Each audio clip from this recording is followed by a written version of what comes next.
Dios es nuestro Padre. Dios tiene un plan para el hombre acá en la tierra. Nunca lo cambió. Por lo único que fue perjudicado fue por la desobediencia del hombre, de Adán y de Eva. Pero en Cristo damos gracia a la obediencia que Él tuvo y se recuperó esa intención que Él tiene con el ser humano.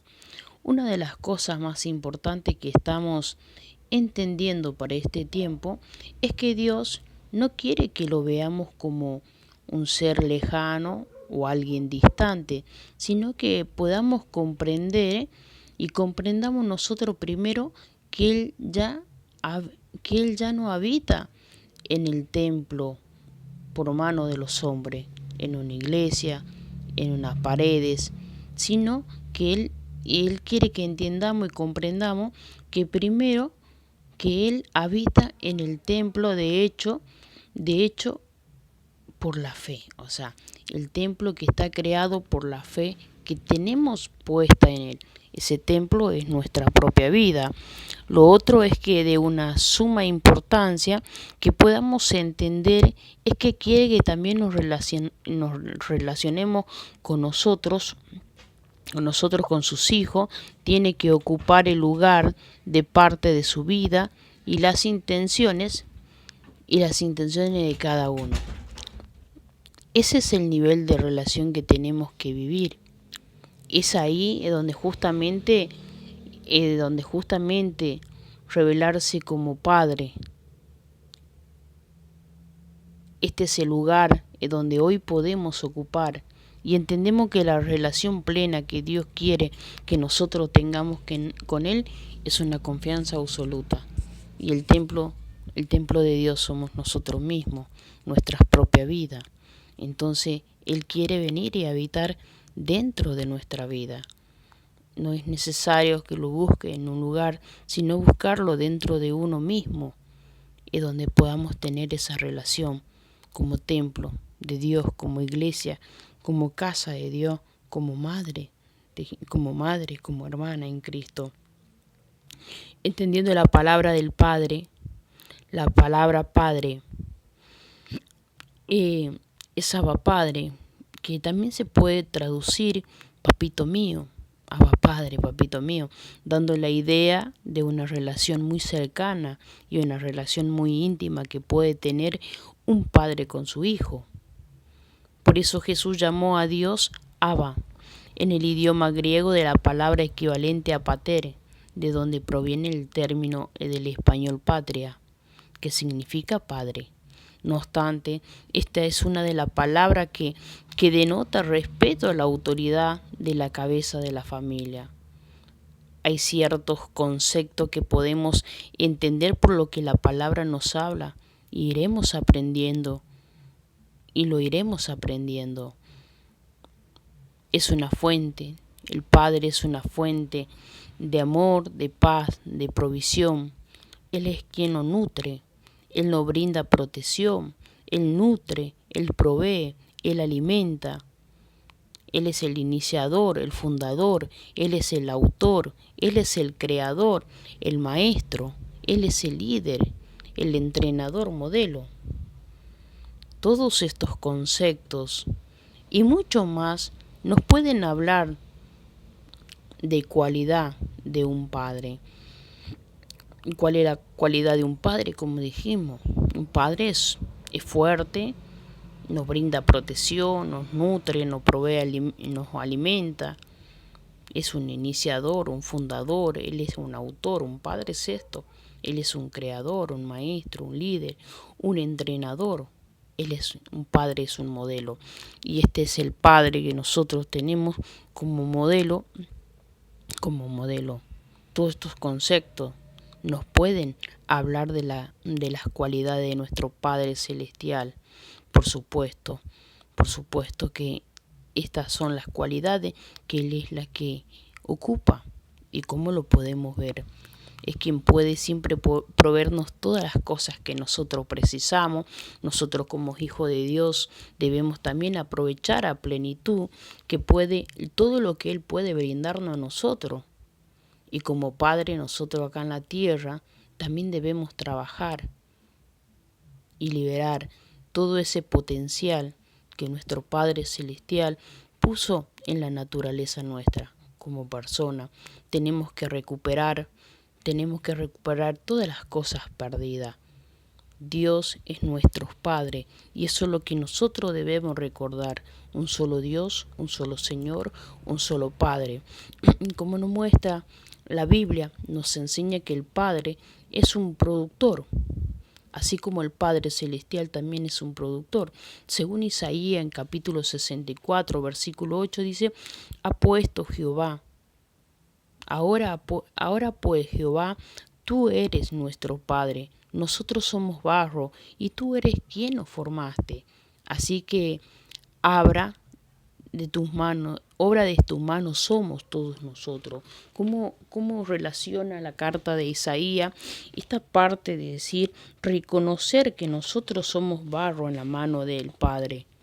Y Él nos formó, Él nos creó, conforme a la imagen de Dios, conforme a su semejanza, somos creación de parte de Dios.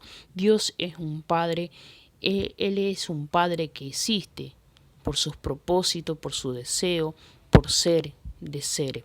No necesita nada, hermano, no necesita a nadie para sostenerse, solamente necesitamos a nuestro Padre Celestial. Por eso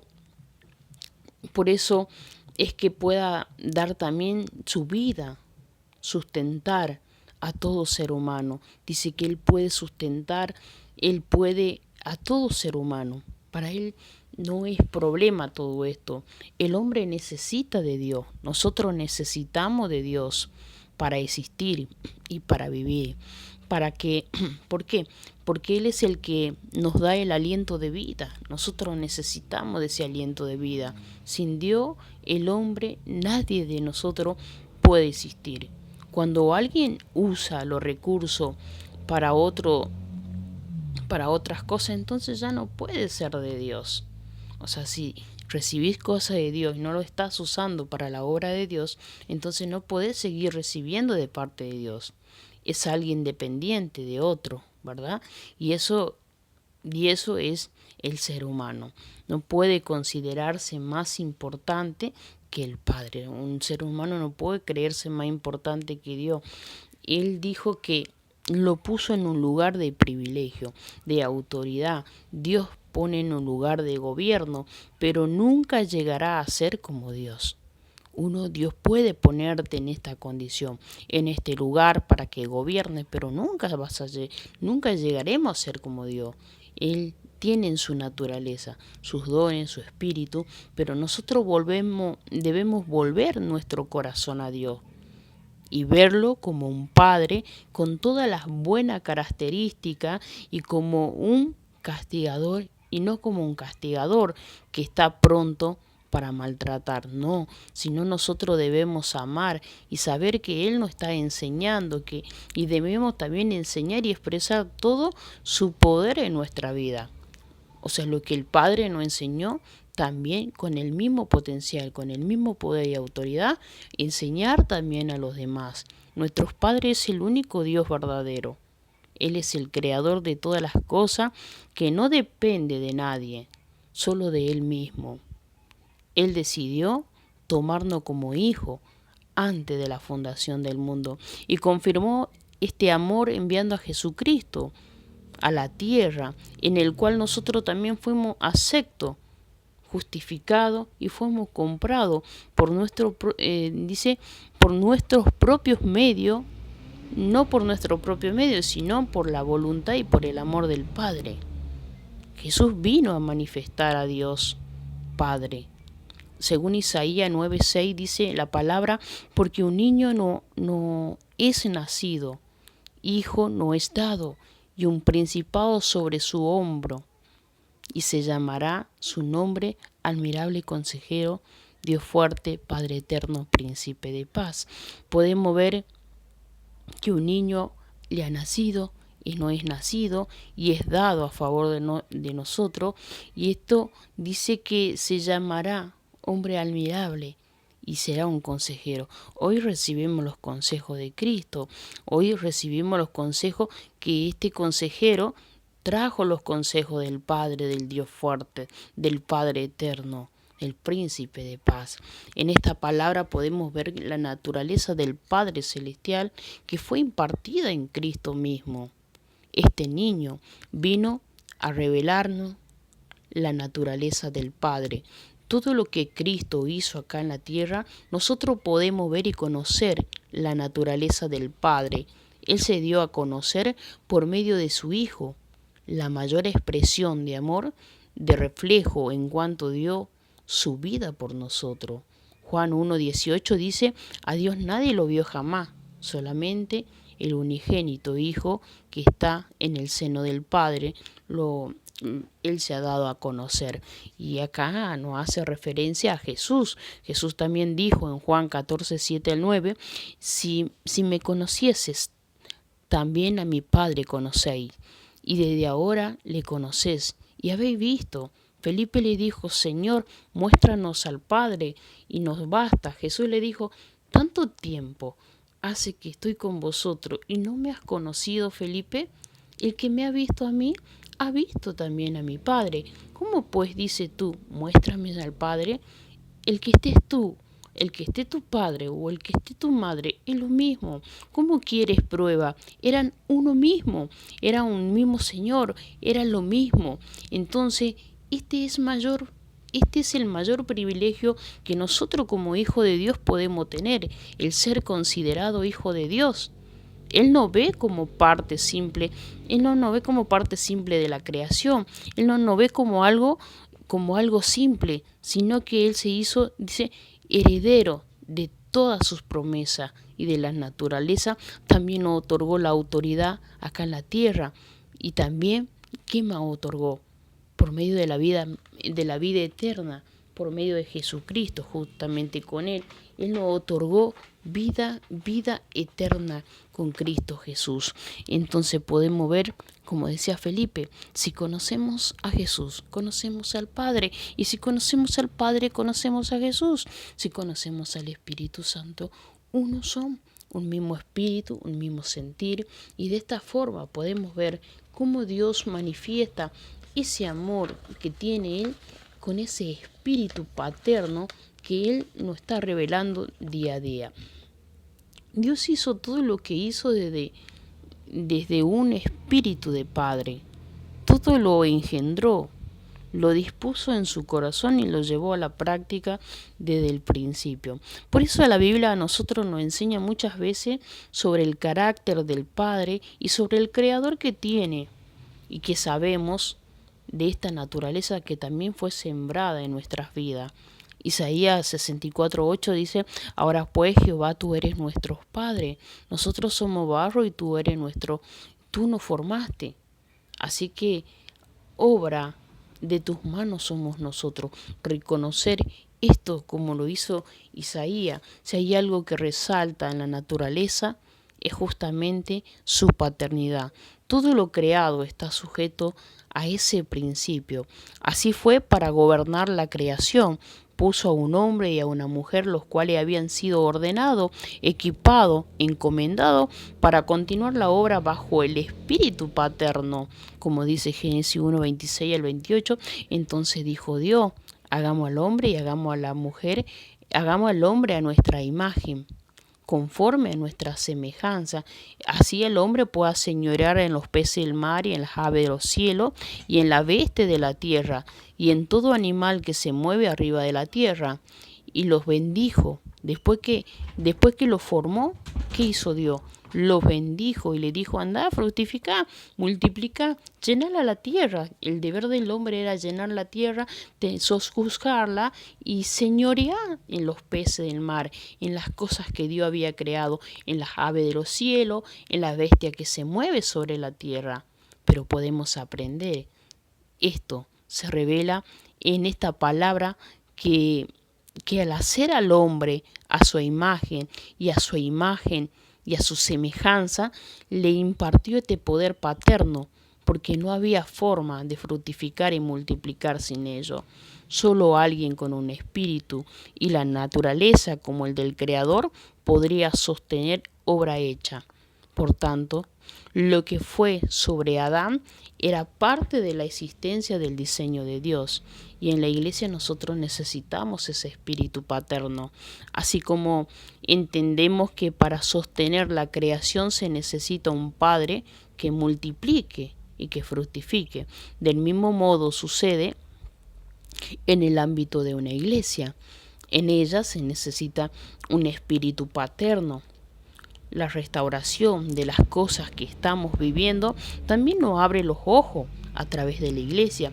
Hoy sobre el principio que también le hará a este cuerpo de Cristo, como en los próximos años somos una iglesia, somos el cuerpo de Cristo. Podemos aprender, se necesita un padre que nos guíe, que esté ejerciendo autoridad y sabiduría, que nos enseñe y que nos capacita. Estos se deben funcionar con personas con un espíritu paterno. ¿Para qué? Para que podamos estar bajo el cuidado y bajo la enseñanza. La iglesia en este tiempo es fundamental en nuestras vidas. Es fundamental. ¿Por qué? Porque de ahí podemos comprender mejor el poder de la fructificación y multiplicación.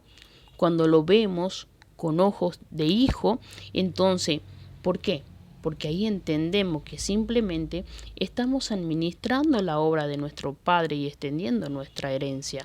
Cuando nosotros entonces nos enfocamos en esto, solamente ministramos lo que el Padre nos dio. Si vemos a Dios como un Padre, entonces sentiremos la bendición de ser hijo, sentiremos esa bendición de ser hijo, que es la mejor y la más rica relación que se puede existir entre nosotros y entre Él.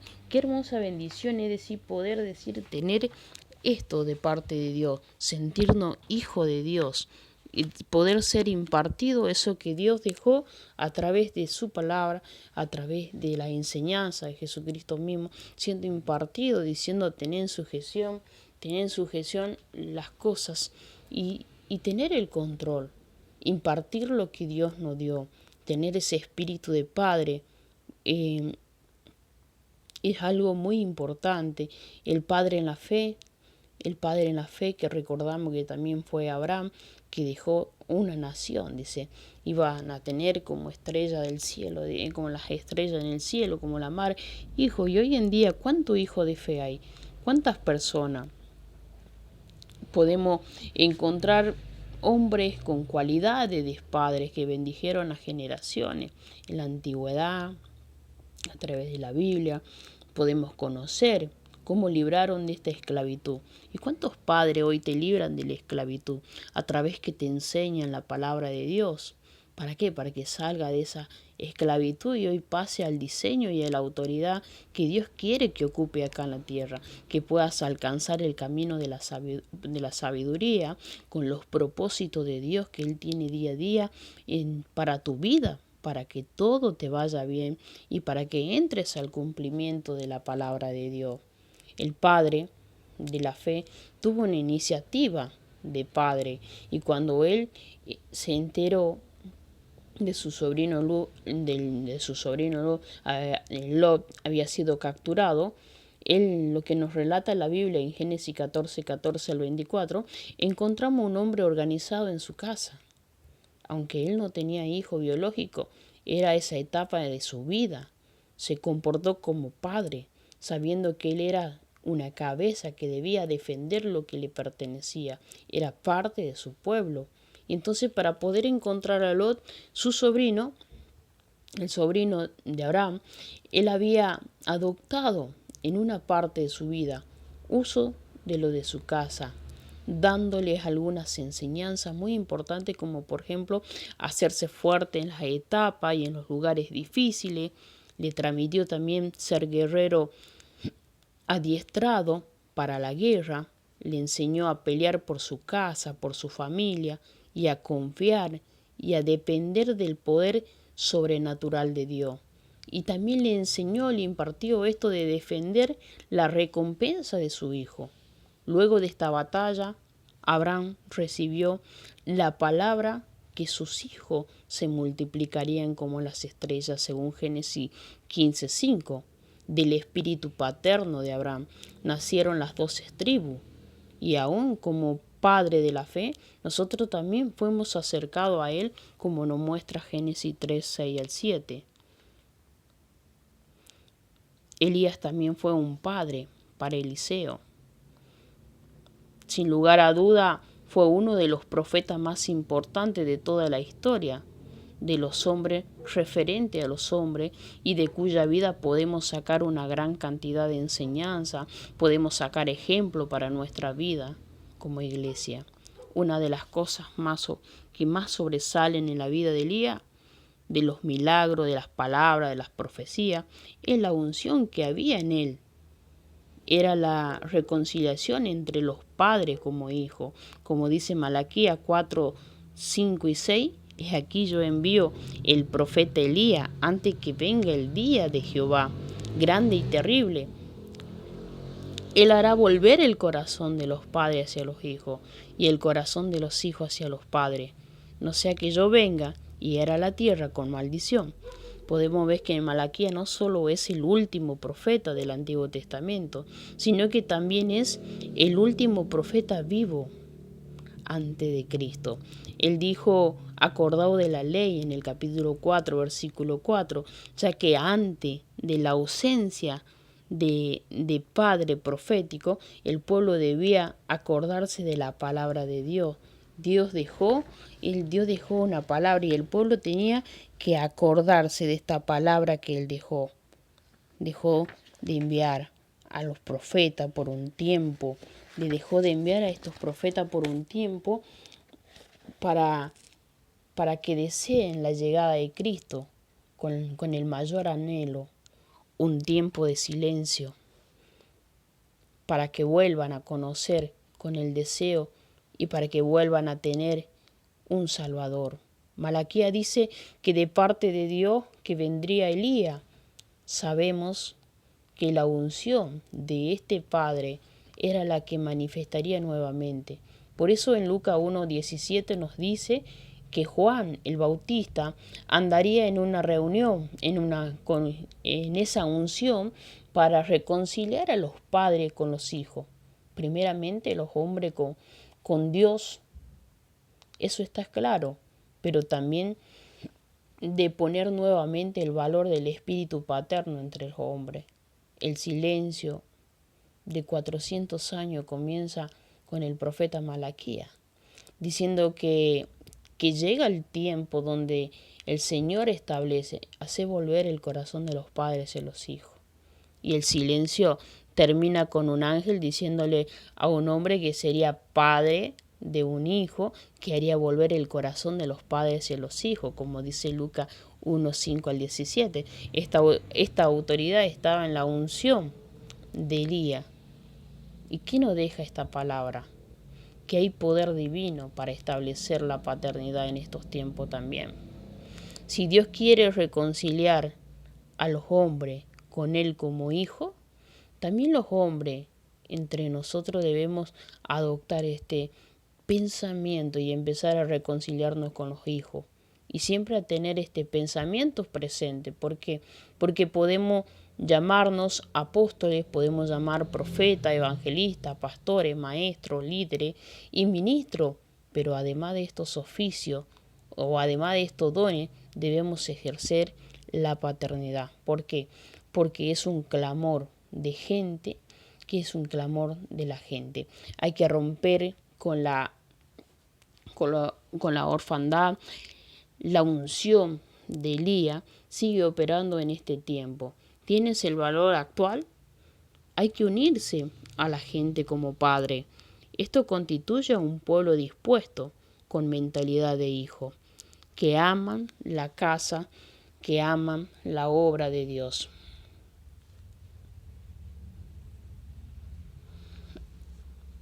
Los hijos de los profetas dijeron a Eliseo: he aquí el lugar en el que moramos contigo no es estrecho. Vamos ahora al Jordán y tomemos de allí cada uno una viga y hagamos allí un lugar que habitemos. Y él dijo: anda. Dijo uno: te rogamos que vengas con tu siervo. Y él respondió: yo iré. Y se fue pues con ello, y cuando llegaron al Jordán, cortaron la madera. Y aconteció que mientras uno derribaba el árbol, se le cayó el hacha en el agua, y gritó diciendo: ah, Señor mío, era prestada. El varón de Dios preguntó: ¿dónde cayó? Y él le mostró el lugar donde había caído, y entonces cortó él un palo y lo echó allí, e hizo flotar el hierro, y dijo: tómala. Y extendió su mano y la tomó. Esta palabra la podemos encontrar en 2 Reyes, capítulo 6, versículo 1 al 7. En esta historia podemos ver a Eliseo como un padre ministerial que adoptó a estos hijos. ¿Para qué? Para que estén bajo sus enseñanzas y bajo su cobertura. Eliseo hizo una escuela, y una parte de su vida la dedicó a la convivencia con estas personas. Los padres ministeriales tienen que enseñarles cosas útiles, prácticas también a sus hijos, asuntos esenciales para la vida, acompañarlo en sus trabajos y en el desarrollo de sus ideas. Algunos con espíritu paterno quieren que sus hijos crezcan y que se desenvuelvan, que sean prosperados, que reciban guía de su extensión. Un padre nunca frena a un hijo cuando quiere salir adelante, cuando un hijo quiere avanzar. Al contrario, si hay algo que al padre le agrada en esta etapa, es que un hijo le guste avanzar o progresar, seguir adelante, como cuando él se hundió, le infunde también esta fe. Un padre lo que hace, un padre ayuda a recuperar lo perdido. Como decía, era prestada. Bueno, entonces un padre ayuda a recuperar lo perdido.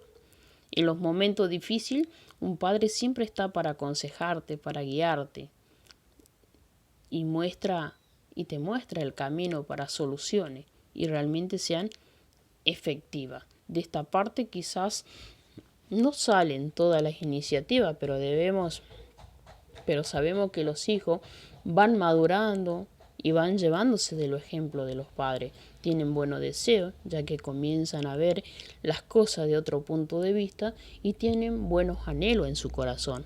En otra ocasión fueron ellos los que dijeron a Eliseo: el lugar en que moramos contigo no es estrecho. Ellos vivían juntos, pero el profeta no vio la misma necesidad. ¿Por qué? Porque quizás en su habitación estaba cómodo. Sin embargo, sus hijos en la de ellos ya no estaban cómodos. ¿Por qué? Porque se habían, expandido, ya eran muchos, habían empezado a crecer. Qué palabra tan rica, ¿verdad? Qué palabra tan rica que podemos nosotros encontrar acá. Los hijos pidiéndole al Padre, crezcamos juntos, danos una orden, danos una guía, la autoridad y el diseño, porque queremos extendernos, queremos crecer.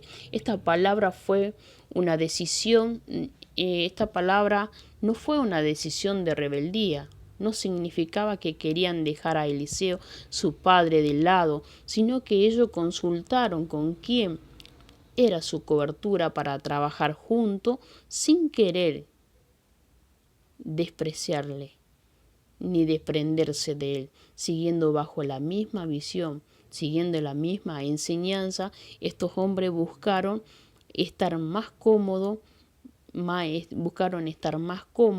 y no estar ahogados, y buscaban también disfrutar más de la vida que tenían.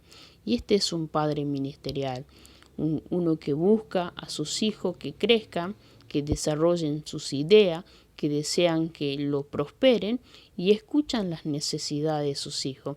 Y así también los hijos deben buscar crecer, desarrollar las ideas de los padres, y también desear que prosperen y saber escuchar las necesidades Entonces, saber escuchar la necesidad de uno como padre a nuestros hijos y también poder sembrar eso en el corazón de ser hijo obediente, poder captar también estas cosas que los hijos quieren. Jesús revela el diseño del Padre, nos dio un ejemplo de paternidad y es visible en la vida de nuestro Señor Jesucristo, quien fue un representante del Padre Celestial acá en la tierra. Él ya vino acá a la tierra representando a Dios y el hombre, el cual había sido afectado por la obediencia.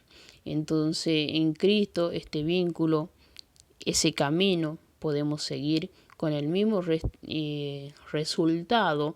¿Por qué? Porque Él vino restaurando nuevamente por su gracia, por lo cual nosotros podemos también acceder con nuestro propio esfuerzo, con nuestros propios esfuerzos, con la ayuda de nuestros padres, la dirección, con esta fe podemos depositar en Dios, en nuestros padres y en los padres que Él pone. Isaías decía que porque un niño es nacido, y entonces cuando un niño es nacido, uno desde niño nace en eso que es caminar en Cristo, y en este caso le tocó a Jesús, hijo no es dado y un hijo no es dado, entonces el principado sobre los hombres, y se llamará su nombre admirable y consejero. Hoy tenemos los mejores consejos de Jesús, porque es Dios fuerte, Padre eterno, príncipe de paz, lo ha deleitado a su imperio y la paz no tendrá límite sobre el trono de David y sobre su reino, disponiéndolo y confirmándolo en juicio y en justicia desde ahora y para siempre. Jesús fue el cumplimiento de esta palabra en la tierra. Él no pecó. Jesús no pecó. Él fue concebido inmediatamente de corazón limpio y amaba a la gente. Jesús amaba a la gente. Jesús es exactamente una representación humana de parte de Dios acá en la tierra. Y fue así como su ministerio también llevó adelante con milagros, con señales maravillosas, y también anunció el propósito, el anuncio de la vida eterna. Él tenía una característica incorporada en sí de ser alguien reconciliador entre Dios y los hombres.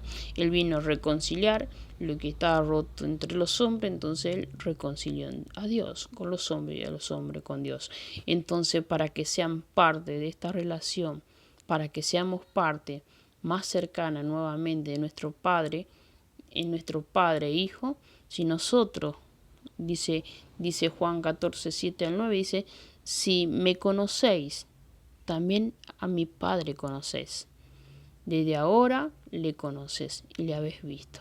Entonces que nuestros padres también sea así como, si me conoce a mí, estás conociendo a mi Padre. Entonces Felipe dijo, Señor, muéstranos al Padre, y no basta. Jesús le dijo, tanto tiempo hace que estoy con vosotros y no me has conocido, Felipe. El que me ha visto a mí ha visto a mi Padre. ¿Cómo pues tú dices, muéstrame al Padre? Qué cosa tremenda decir, estar esperando pruebas, cosas, decir, que nos muestren para conocer a Dios. No, si no hemos visto al Hijo, hemos visto al Padre. ¿Y de qué forma vamos a distinguir? A través de las obras. Podemos ver principios para destacar también que la gente podía conocer al Padre conociendo a Jesús. Esto es difícil de comprender. Desde una mente natural estamos acostumbrados a ver para creer. Pero la fe es el vínculo correcto por el cual nosotros podemos acercarnos, conocer y disfrutar de nuestro Padre. Un buen Padre espiritual acá en la tierra siempre te ayudará a conocer mejor al Padre Celestial. Los discípulos querían tener la revelación mística del Padre Celestial, pero Jesús le mostró que Él se muestra, aunque no lo veamos con nuestros ojos naturales. Dios se puede sentir, a Dios se lo puede sentir de muchas maneras, en muchas cosas que pasan en nuestra vida. podemos conocerlo, también podemos amarlo y tener la certeza que Dios siempre está cerca de nosotros. En Jesús podemos ver el diseño del Padre. Jesús vino a la tierra para cumplir el deseo del Padre y Él comprendió, vivió, practicó estos diseños acá en la tierra y también nos transmitió a nosotros para que lo podamos cumplir, para que seamos parte de ello, a fin de recuperar el lugar perdido y poder tomar las acciones que nos corresponde como hijo de Dios. Esto es por lo que Él dijo, podemos recuperar.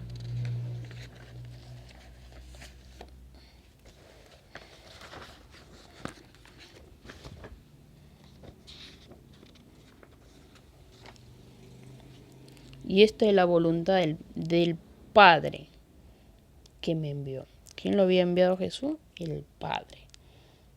Que de todo lo que me diere, no pierda yo nada, sino que lo resucite en el día de reposo. Entonces la voluntad del Padre, lo que vino, Él fue enviado para hacer la voluntad del Padre. Y todo lo que le fue dado, nada tenía que perder, sino, dice, que lo resucite en el día postrero. Jesús vino, ¿para qué? Para llevar adelante las órdenes de un Padre, pero también nos hace participantes como coheredero en las promesas de Él y en sus bendiciones, pero también de la responsabilidad que tenemos que asumir nosotros como hijos. Cuando Él dijo en Mateo 28:19, el mandato de decir, de ir y hacer discípulos en todas las naciones, enseñándole en el nombre del Padre, bautizándole en el nombre del Padre, el Hijo y el Espíritu Santo. Hay gente que solo quiere tomar la herencia del Padre, pero se rehúsa a cuidar de su fruto. Quieren disfrutar del bien, pero sin asumir las responsabilidades. Un hijo responsable es quien deja que el Padre exprese su amor sobre su vida, pero también quiere llevar adelante sus tareas y mandato como hijo. ¿Qué dijo Jesús? Mateo 21 al 31. ¿Qué les parece? Continuó Jesús. Había un hombre que tenía 2 hijos, se dirigió al primero y le pidió, hijo, ve a trabajar hoy en el viñedo. No quiero, contestó, pero después se arrepintió y fue. Luego el padre se dirigió al otro hijo y le pidió lo mismo. Este contestó, sí señor, pero no fue. ¿Cuál de los dos hizo lo que su padre quería? Es muy importante que en los próximos años no solo veamos al Padre como alguien a quien pedir o como alguien a quien nos mira de lejos, sino que podamos verlo como alguien con quien tener una relación personal y cercana con nosotros. Al mismo tiempo también debemos verlo como alguien que nos confía también responsabilidades para la extensión de su reino. Todo lo que hagas en la tierra, todo lo que hagas acá en la tierra, es una expresión de amor para con nuestro Padre Celestial que está en los cielos. Se trata de multiplicar, de administrar la herencia para fructificar de acuerdo a la naturaleza divina que está en nosotros. Esta naturaleza divina que Él puso en cada uno de nosotros. Esto es el espíritu paternal. Es necesario que el espíritu paternal se levante en la iglesia, en nosotros, en la iglesia como cuerpo de Cristo. La gente lo necesita. Ya no solo se trata de un clamor de aquellos que están en nuestras congregaciones, sino también se trata de todo el mundo. La paternidad es un fundamento de la creación y Dios la tomó para que sea la base de toda la sociedad. A causa de la escasez y de este espíritu, los hombres vivieron las consecuencias de destrucción, vivieron las consecuencias de corrupción moral, de decadencia que domina la humanidad. Hay que restaurar la paternidad. Lo que tenemos ministerio, primeramente debemos tener este deseo de practicarlo en nuestros discípulos. ¿Para qué? Para que sean hijos fieles y amen la obra, para que no haya decadencia ni tampoco haya corrupción por la falta de padre.